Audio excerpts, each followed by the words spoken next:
You probably have fewer close friends right now than you did 15 years ago. And the strange part, if you're being completely honest, is that you're fine with it. Not performing fine, actually fine. You didn't lose those people in some dramatic falling out. Life moved. Things got quieter. The circle got smaller, and somewhere along the way, you stopped feeling bad about it. Most people would look at that and say something went wrong. I'm going to argue the opposite. I'm Mike, and what I want to walk through today is why Gen X specifically ended up with small, carefully chosen social circles. Not by accident, not from failure, but from something that was built into this generation a very long time ago. And once you trace it all the way back, the guilt, if you still have any, tends to go quiet. AARP has surveyed Americans over 45 about loneliness across multiple research waves for years. Roughly 4 in 10 adults in midlife report feeling lonely at least some of the time. That gets a lot of attention.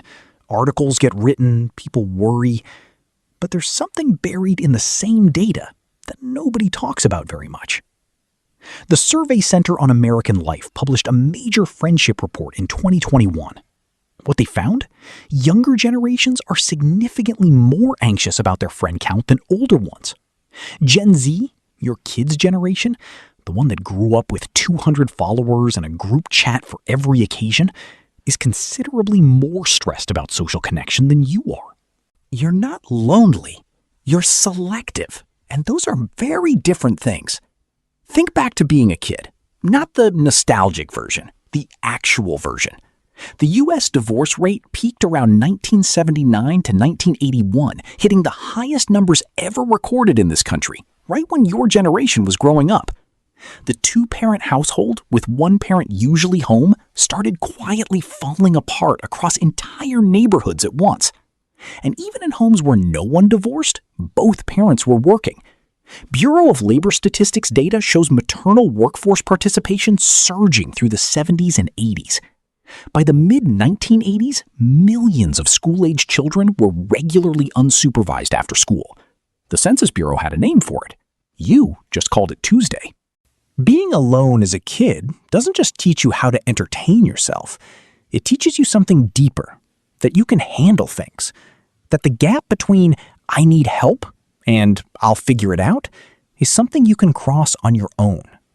That's a real skill. But here's what came with it.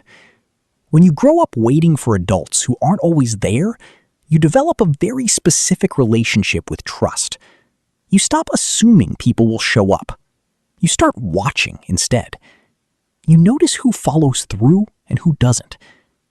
Developmental psychologists who studied latchkey kids and children of divorce have documented this pattern consistently, what researchers call a cautious approach to trust, where reliability has to be demonstrated rather than assumed.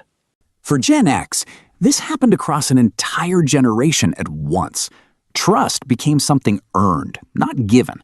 And what that does over time is make you very slow to let people in. Not cold, not rude, just careful. So when you do call someone a real friend, that word means something completely different than it does for someone who hands it out in the first 3 conversations. By the time you hit high school, you had a skill set most people don't develop until their 40s, if they develop it at all. You knew how to be independent. You knew how to read people quickly. You knew how to spot someone who was going to let you down before they actually did. Generational researchers who study Gen X describe this pattern consistently. Emotional vulnerability kept private, shared only inside small and deeply trusted circles. And the important thing is that guardedness is not the same as coldness. It's armor, shaped over decades of learning to protect what matters. Armor has a bad reputation. People hear emotionally guarded and assume damage, assume an inability to connect. But what armor actually does is make sure that when you do open the door, the person on the other side actually knocked, waited, and proved over time they weren't going to disappear. Your circle is small because your door is solid. There is another side to this. All that self-reliance, all that "I don't need anyone" energy, it also made it harder to ask for help when you genuinely needed it. Harder to say, "I'm struggling," out loud. Easier to handle things quietly, in a way that, over time, accumulates. That's not a character flaw. That's what happens when a kid figures out too early that nobody's coming.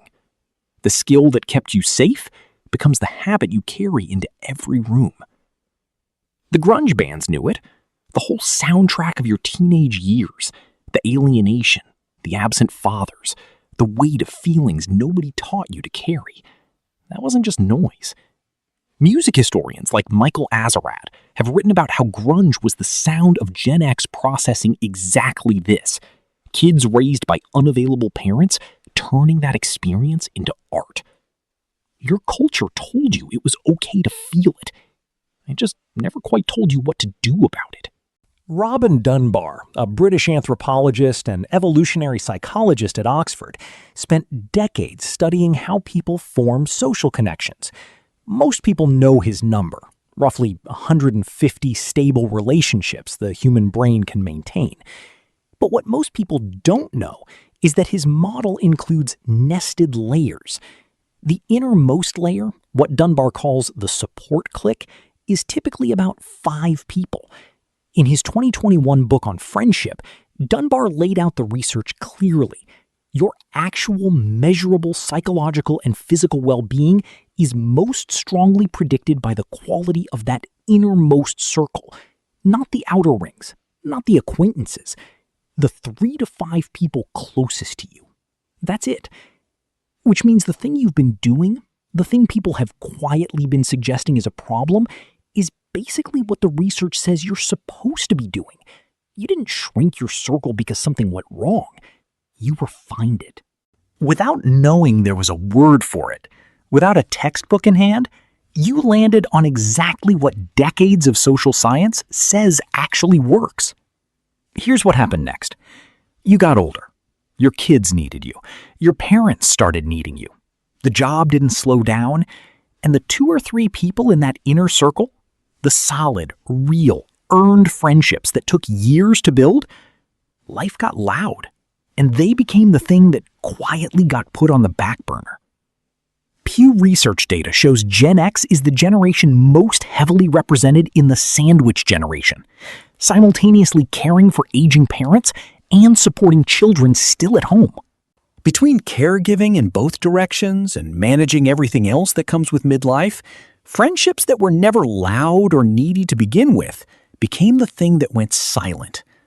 The Survey Center on American Life found in their 2021 report that men specifically are increasingly likely to go extended periods without having a meaningful personal conversation with a close friend. The friendship is still real. The wire is just silent. And a silent wire, over time, starts to feel like no wire at all. This is where the small circle stops being just a preference and starts becoming something worth watching. Because the same armor that kept you safe, the self-reliance, the ability to handle things alone, the low tolerance for asking for help, that armor can also make it easier to let the silence stretch. To assume the friendship is fine because you haven't checked in. To say, "I'm good," to everyone, including yourself, even when you're not entirely sure that's true. The circle being small is a feature. The wire going quiet is a risk. Those are 2 different things, and it's worth knowing which one you're dealing with.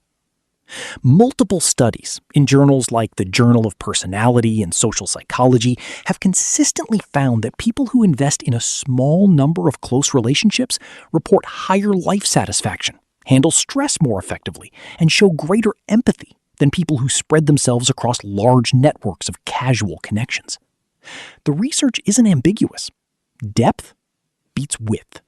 You chose depth over width before anyone wrote the paper about it. You solved the friendship problem before the researchers named the solution. But depth requires maintenance. Not a lot. Not daily check-ins or long phone calls about feelings. You don't have to become a different person. Research on friendship maintenance shows something useful.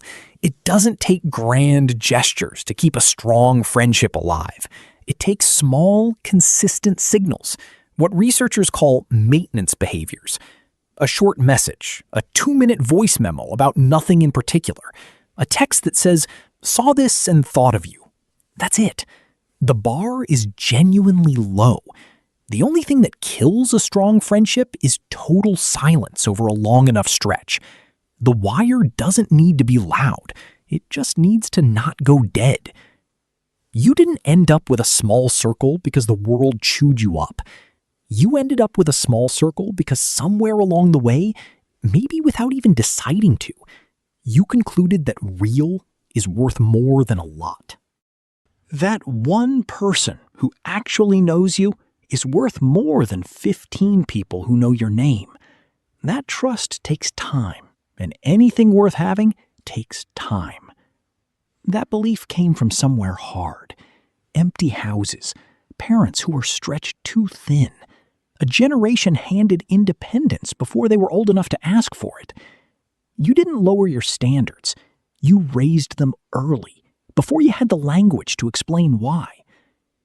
The only thing the research has to add to what you already figured out is this: you were right. The thing to watch isn't the size of the circle. It's the silence between the people in it. A small circle that stays warm is the whole game. And if there's someone in your circle you haven't spoken to in a while, because life got loud, because the wire went quiet, you already know what to do. Drop a comment below. How many people are genuinely in your inner circle right now? I'd like to know. Thanks for watching. See you in the next one.